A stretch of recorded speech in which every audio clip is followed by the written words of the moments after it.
I just figured I would give kind of a little insight on my process of making animations and stuff like that, especially for map parts, which I've done a process video before, but I didn't really explain the stuff that I did, which I don't guess I need to, but I guess it would help a little. So initially what I do before you start animating anything, you need to have a storyboard type thing. Like, not an actual, don't get a piece of paper and just write out a storyboard, even though that probably might help too, but just basically make like an animatic type thing of your animation, because if you don't, you're gonna be lost. And nobody likes being lost. I used to do that. I used to animate just on a whim. It was with Flip Notes.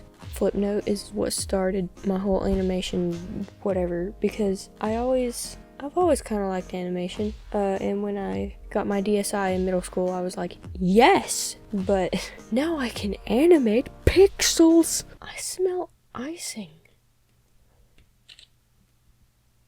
Oh, it's the cupcake wrapper. There's a cupcake wrapper on my bed. But anyway, moving on.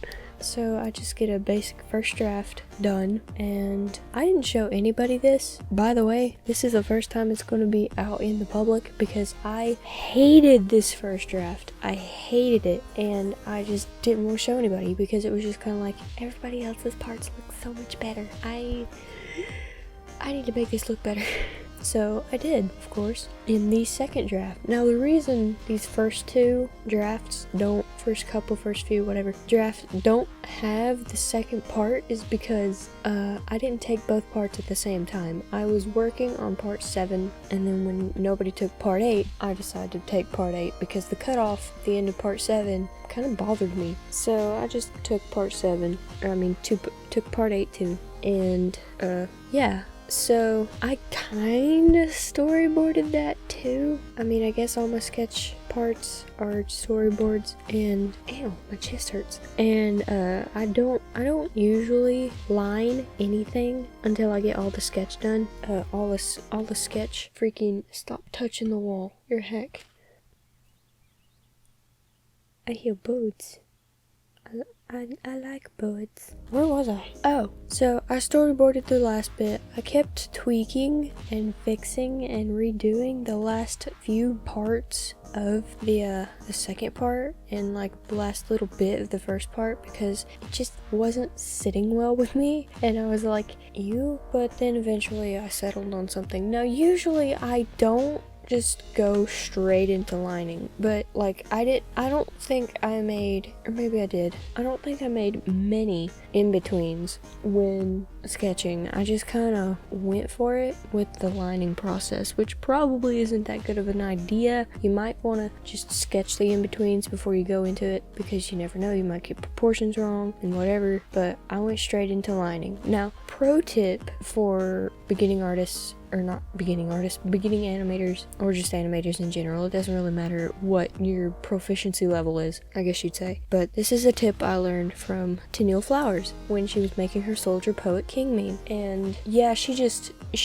relined the head twice, but it actually works for any shot. Whoa! So if you don't want your still shots to be dead looking and just overall stiff and not good at all, I would suggest lining that frame twice. Now it is a little bit more time consuming, but it's fairly easy to do. I just followed the onion skin in FlipAClip. I just followed the little red line. I was like, hey, this is fun. Sometimes it would look a little bit too wiggly, like in the part where Briarlight is just laying in the cave thingy and looking out of the cave entrance. She looks kind of a little bit more active as far as her lines go, but oh well, she was kind of small in that shot anyway, so it didn't really matter. I might try animating in a bigger canvas, but that's always even more time consuming, because I gotta find a specific line width that doesn't look jank. The next thing I did of course I just went and tweaked the lines, whatever, blah blah blah. The next thing that I did was I went and lined the designs of the cats. Usually I will line with the color of the pattern, but this time I just decided to go the route that I think Sally, I'll just call her Sally. I don't know how to say her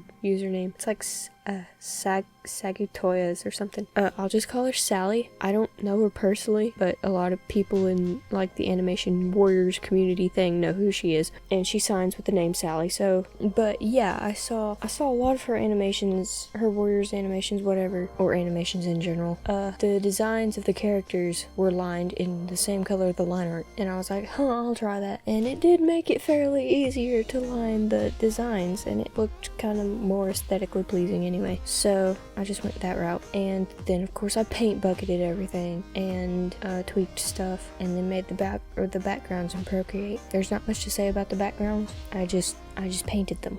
I didn't add shading in this part, not only because it was in FlipAClip and I didn't really feel like lining shading or doing shading in FlipAClip. It looked good either way. I did the edits and stuff in Sony Vegas and made it look all pretty and stuff like that, and added some camera movement, which you'll see in the time lapse because I actually recorded a little bit of that. But yeah, that's basically all I did. There's not really much else to say about it, but yeah, that's kind of slightly more insight on kind of how I go about my process of animating stuff. I hope it was somewhat helpful, and yeah, I hope you enjoyed the time lapse. Bye.